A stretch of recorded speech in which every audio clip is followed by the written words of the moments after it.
Hello everyone, welcome to my YouTube channel. Friends, आज इस lecture में हम डिस्कस करने वाले हैं भारतीय राज्य व्यवस्था यानी इंडियन पॉलिटी का लेक्चर नंबर सेकेंड।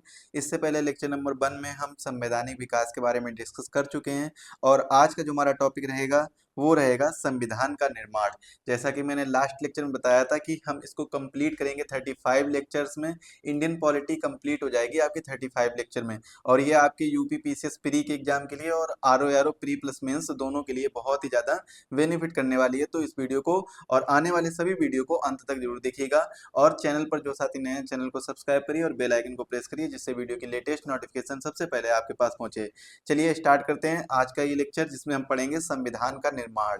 तो संविधान का निर्माण कैसे हुआ, किसके द्वारा किया गया है, इन सभी चीजों के बारे में आज हम इसके बारे में पढ़ेंगे। और संविधान का जो निर्माण है वो संविधान सभा के द्वारा किया जाता है, लेकिन संविधान सभा का जो निर्माण है उसके लिए एक व्यापक समय रेखा रही है। उस समय रेखा को भी समझना बहुत जरूरी है कि आखिर संविधान सभा का निर्माण कैसे हुआ है, कैसे कैसे मांग की गई भारतीयों के द्वारा और क्या क्या परेशानी उठानी पड़ी थी कि संविधान का निर्माण हो जाए और संविधान के निर्माण के लिए संविधान सभा का निर्माण हो जाए।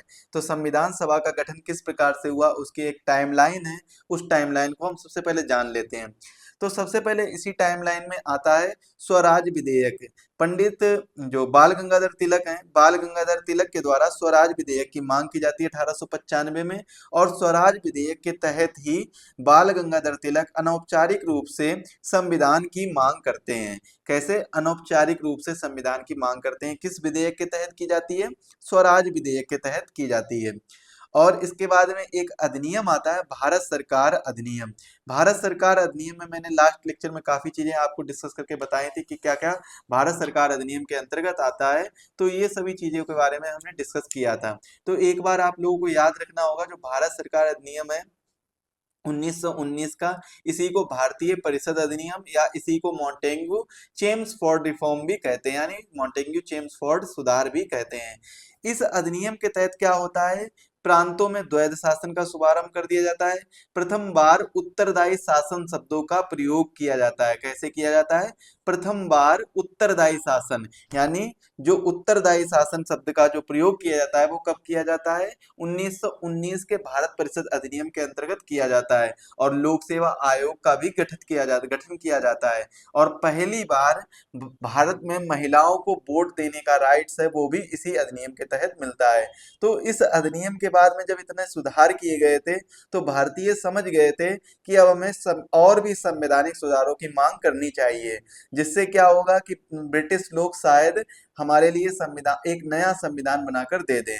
तो इस तरीके से क्या होता है, भारत सरकार अधिनियम 1919 के बाद में भारतीय लोग अपने विभिन्न तरीकों से संवैधानिक सुधारों की मांग करने लगते हैं। और इसी के बाद में भारत जो ब्रिटिश शासन होता है वो क्या करता है, साइमन कमीशन को भेजता है 1927 में।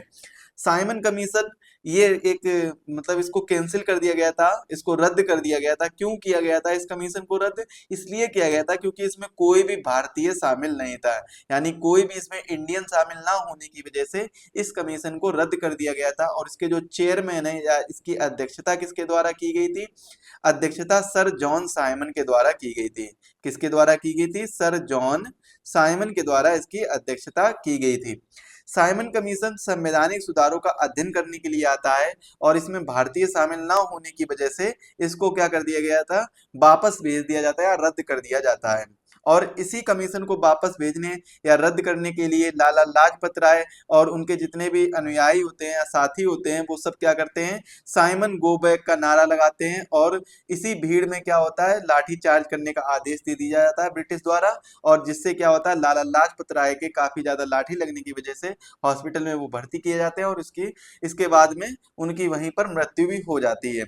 इसके बाद में मोतीलाल नेहरू द्वारा 1928 में नेहरू रिपोर्ट पेश की जाती है और इसी रिपोर्ट में भारतीय संविधान की रूपरेखा प्रस्तुत करने वाला ये ज्ञापन होता है। इसे कौन पेश करता है, मोतीलाल नेहरू पेश करते हैं। तो नेहरू रिपोर्ट के अध्यक्ष कौन होते हैं, मोतीलाल नेहरू नेहरू रिपोर्ट के अध्यक्ष होते हैं। पंडित जवाहरलाल नेहरू के पिताजी मोतीलाल नेहरू और वही नेहरू रिपोर्ट के अध्यक्ष भी होते हैं। और संविधान की रूपरेखा प्रस्तुत करने के लिए सबसे पहले नेहरू रिपोर्ट में ही बात की गई थी या नेहरू रिपोर्ट पेश की गई थी।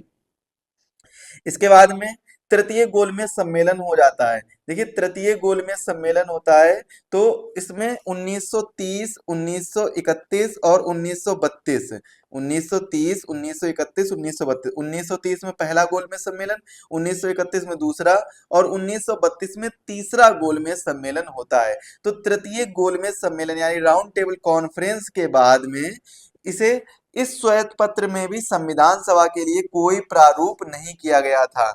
मतलब जब तृतीय गोलमेज सम्मेलन हो जाता है तो इसमें भी क्या, देखिए गोलमेज सम्मेलन जो होता है वो क्यों होता है वो आप हिस्ट्री में अच्छे तरीके से जानेंगे, फिर भी मैं आपको थोड़ा सा डिस्क्रिप्शन दे देता हूँ। गोलमेज सम्मेलन उस समय पर गांधी जी सविनय अवज्ञा आंदोलन या डांडी मार्च चला रहे थे या नमक आंदोलन चला रहे थे, यानी सविनय अवज्ञा आंदोलन भी कह सकते हैं।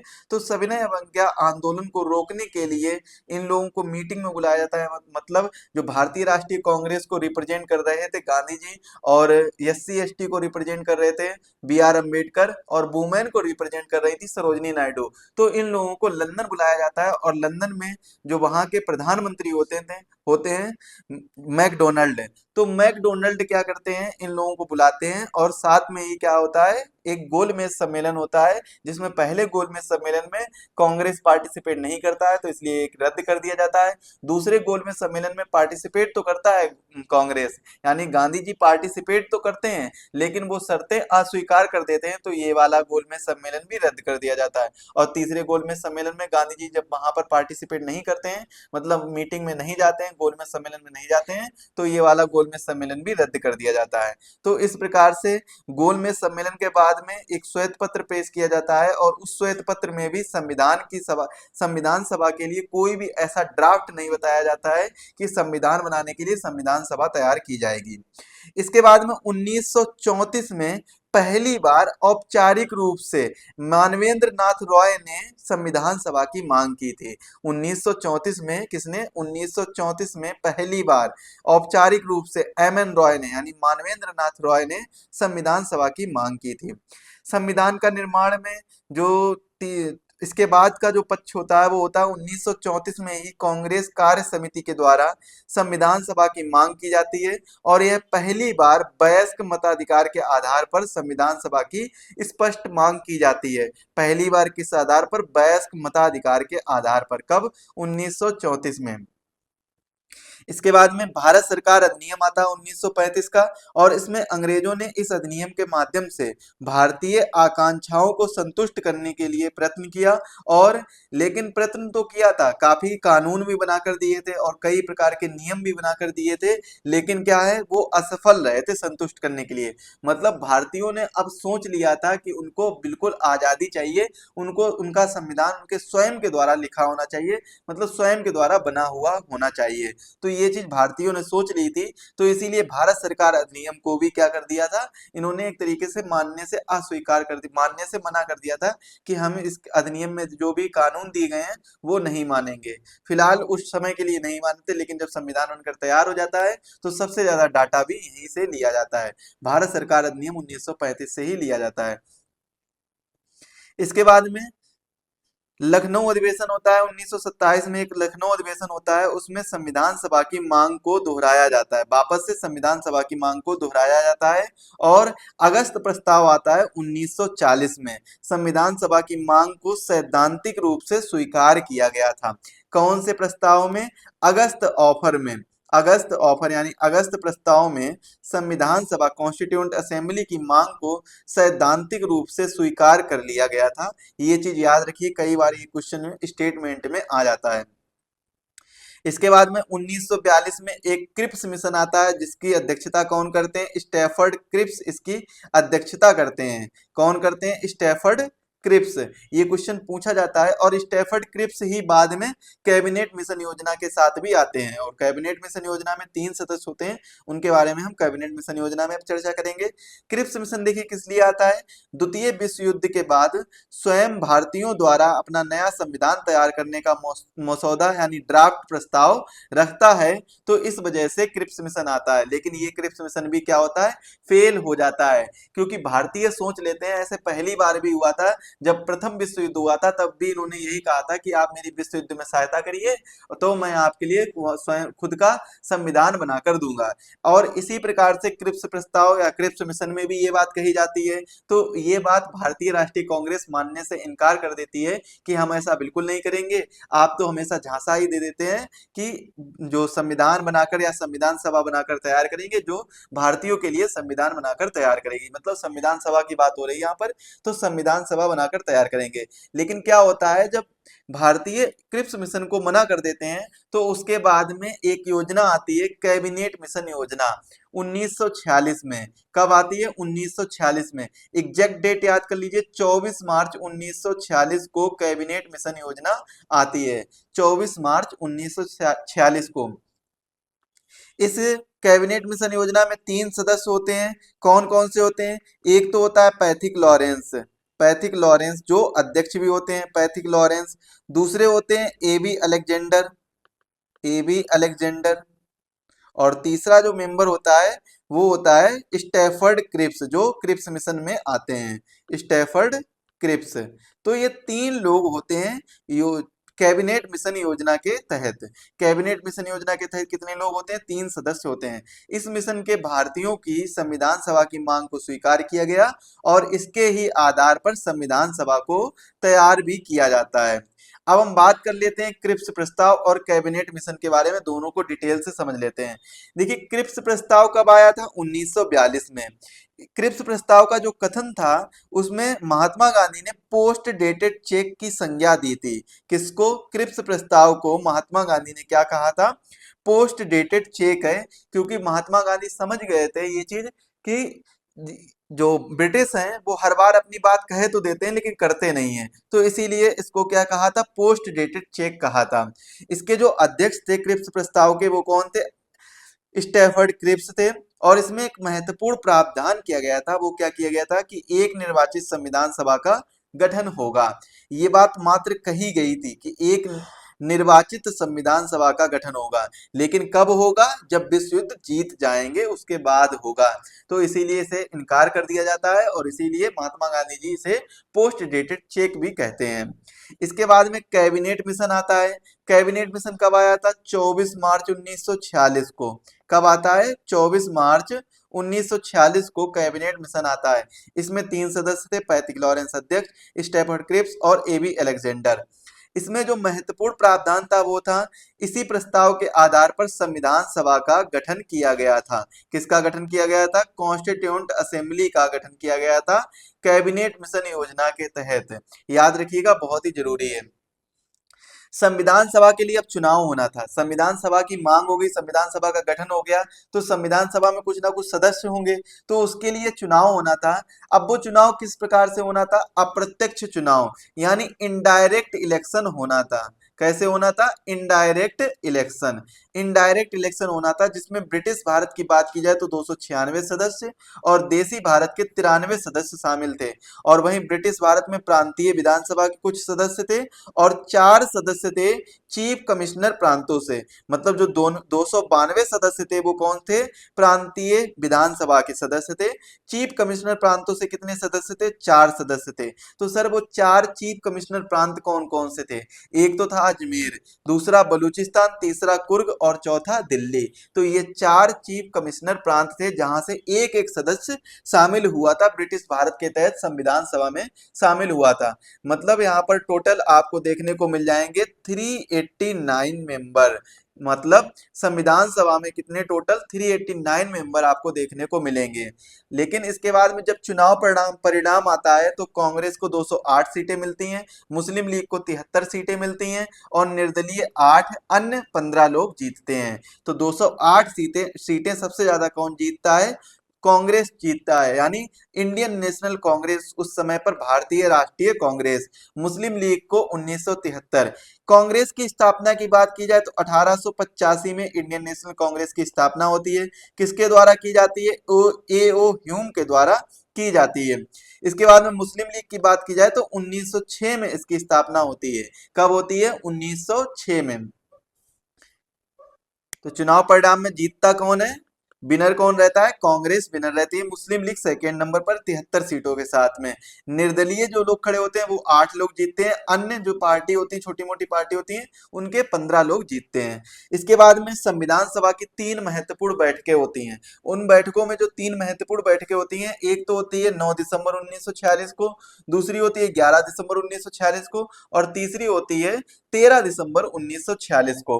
अब इन महत्वपूर्ण बैठकों में देखिए, संविधान सभा की जो पहली बैठक होती है यानी 9 दिसंबर 1946 को, इसकी अध्यक्षता अस्थायी तौर पर कौन करते हैं?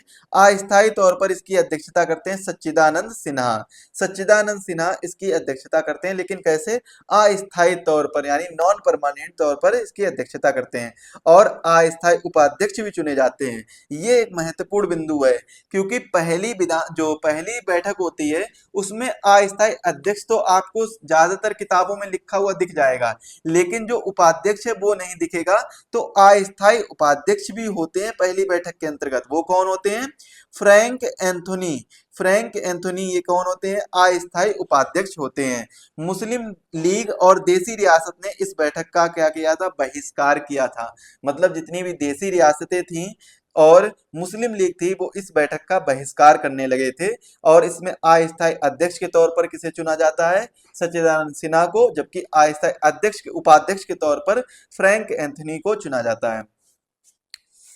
इसके बाद में दूसरी बैठक होती है 11 दिसंबर 1946 को, जिसमें डॉक्टर राजेंद्र प्रसाद को स्थायी अध्यक्ष के रूप में चुना जाता है और बीएन राव को संवैधानिक सलाहकार बनाया जाता है। जबकि एचसी मुखर्जी और टीटी कृष्णमाचारी दो लोग थे। ज्यादातर आपको एक ही ऑप्शन दिखेगा एचसी मुखर्जी का, लेकिन याद रखिएगा टीटी कृष्णमाचारी भी उपाध्यक्ष थे।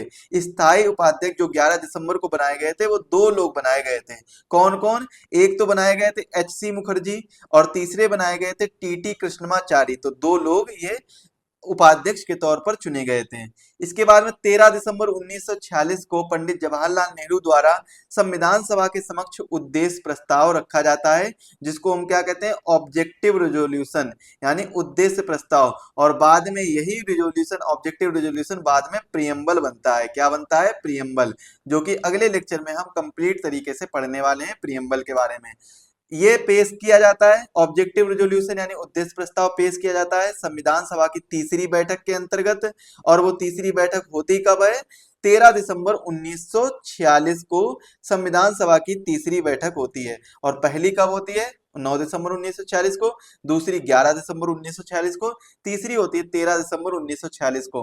संविधान सभा के समक्ष क्या किया जाता है? ऑब्जेक्टिव रिजोल्यूशन पेश किया जाता है। किसके द्वारा? जवाहरलाल नेहरू के द्वारा पेश किया जाता है। लेकिन इसको जो स्वीकृति है वो कब मिलती है? वो मिलती है 22 जनवरी 1947 को इसको स्वीकृति मिलती है। अब संविधान के निर्माण के लिए बहुत सी प्रयुक्त समितियां थी। वो कौन कौन सी समितियां थी? महत्वपूर्ण समितियों के बारे में हम चर्चा करते हैं, जिसमें जो मेजर समिति थी संघ शक्ति समिति, जिसकी अध्यक्षता पंडित जवाहरलाल नेहरू के द्वारा की जाती है। संघ संविधान समिति, इसकी अध्यक्षता जवाहरलाल नेहरू के द्वारा की जाती है। और प्रांतीय संविधान समिति की अध्यक्षता सरदार पटेल के द्वारा की जाती है। प्रारूप समिति, जो कि बहुत ही महत्वपूर्ण समिति है, इसकी अध्यक्षता की जाती है BR अम्बेडकर के द्वारा। और प्रक्रिया नियम समिति की अध्यक्षता किसके द्वारा की जाती है? डॉक्टर राजेंद्र प्रसाद के द्वारा। और यहाँ पर आप दोनों चीजें याद रखिएगा, संघ शक्ति और संघ संविधान समिति की जो अध्यक्षता है वो किसके द्वारा की जाती है? जवाहरलाल नेहरू के द्वारा की जाती है। और ये कई बार एग्जाम में पूछा जा चुका है। प्रांतीय संविधान समिति की अध्यक्षता सरदार पटेल के द्वारा और ड्राफ्ट कमेटी की अध्यक्षता किसके द्वारा? BR अम्बेडकर यानी भीमराव अम्बेडकर के द्वारा की जाती है, जो कि महत्वपूर्ण समितियां थी। इसके बाद में राज्य समिति, यानी राज्यों के साथ बातचीत के लिए समिति बनाई जाती है, उसकी अध्यक्षता पंडित जवाहरलाल नेहरू करते हैं। इसके बाद में संचालन समिति की अध्यक्षता डॉक्टर राजेंद्र प्रसाद करते हैं। और मौलिक अधिकारों पर सलाहकार समिति होती हैं, उसमें अल्पसंख्यक तथा जनजातीय बहिष्कृत क्षेत्र समिति होती है, वो सरदार पटेल के द्वारा इसकी अध्यक्षता की जाती है। यानी मौलिक अधिकारों पर सलाहकार समिति व अल्पसंख्यक तथा जनजातीय एवं बहिष्कृत क्षेत्र समिति की अध्यक्षता, ये टोटल एक साथ ही आपको लिखना होगा। तो इसकी अध्यक्षता कौन करते हैं? सरदार पटेल करते हैं।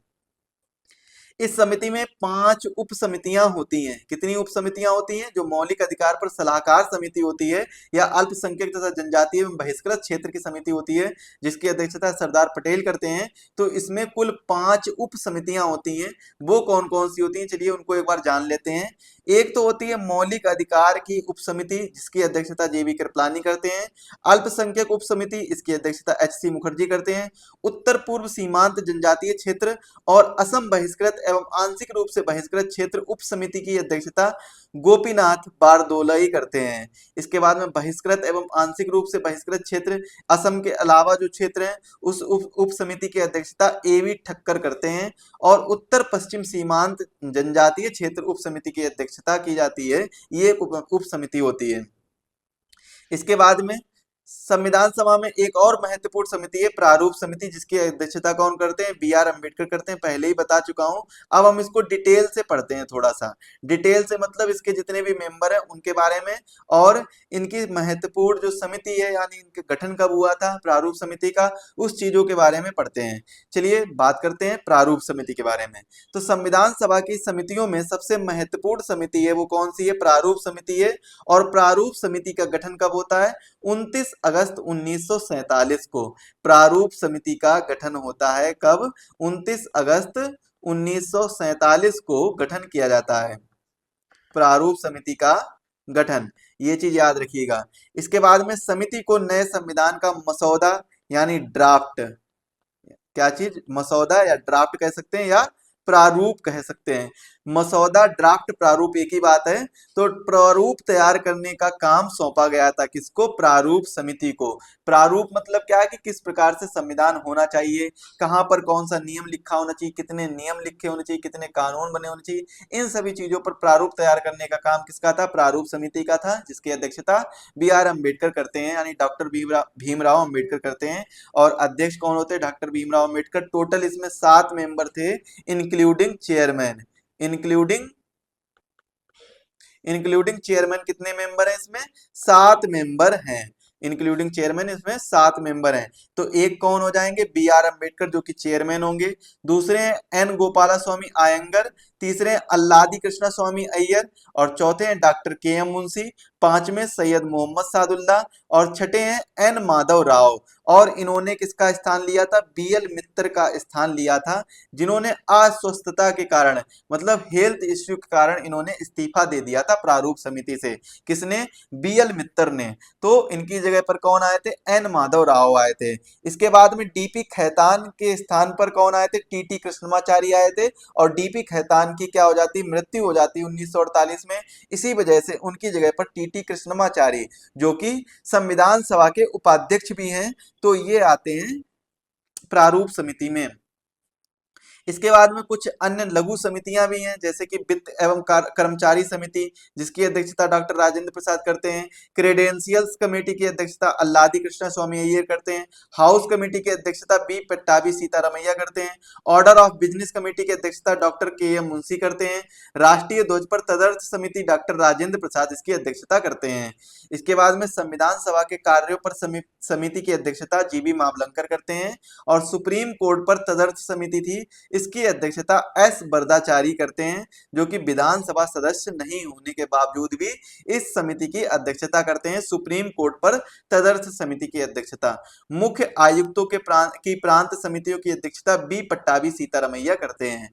संघ के वित्तीय प्रावधानों पर विशेषज्ञ समिति होती है, जिसकी अध्यक्षता नलिनी रंजन सरकार करती हैं। इसके बाद में भाषाई प्रांतीय आयोग की अध्यक्षता एस.के. धर करते हैं। और विधानसभा सदस्य ये भी नहीं होते हैं। इसके बाद में संविधान के प्रारूप की जांच के लिए विशेष समिति की अध्यक्षता की जाती है पंडित जवाहरलाल नेहरू द्वारा। प्रेस गैलरी समिति की अध्यक्षता उषा नाथ सेन के द्वारा की जाती है। नागरिकता पर तदर्थ समिति एस बरदाचारी, जो कि विधानसभा के सदस्य नहीं है, इनके द्वारा की जाती है। तो दोस्तों आज के लेक्चर के लिए बस इतना ही। इस लेक्चर में हम एक बार रिवाइज करते हैं कि क्या क्या चीजें पढ़ी हैं। तो देखिए, सबसे पहले तो हमने देखा है कि टाइमलाइन के बारे में। अब किसकी टाइमलाइन के बारे में देखा है? तो टाइमलाइन देखिए मैंने किसकी, संविधान सभा का निर्माण कैसे हुआ, यानी जो कॉन्स्टिट्यूएंट असेंबली है, कॉन्स्टिट्यूएंट असेंबली कॉन्स्टिट्यूएंट असेंबली, इसका निर्माण कैसे हुआ, किस किस प्रकार से इसकी मांग हुई, तो इन सभी मांगों के बारे में हमने टाइमलाइन के बारे में समझा। सबसे पहले 1895 को देखा, इसके बाद में 1919, 1919 के बाद में 1928, 1928 के बाद में 1934, 1934 के बाद में 1934 से पहले भी एक श्वेत पत्र आता है जो कि 32 में आता है, और उसके बाद में 1927 में भी हमने कई चीजों के बारे में डिस्कस किया। उसके बाद 1934 तो सबसे इंपॉर्टेंट है, जो एम एन रॉय के द्वारा इसमें मांग की जाती है, और 1934 में ही वयस्क मताधिकार पर भी मांग की जाती है। इसके बाद में संविधान सभा में कितने मेंबर होंगे उनके बारे में भी मैंने चर्चा की। कितने मेंबर होंगे, टोटल 389 मेंबर थे।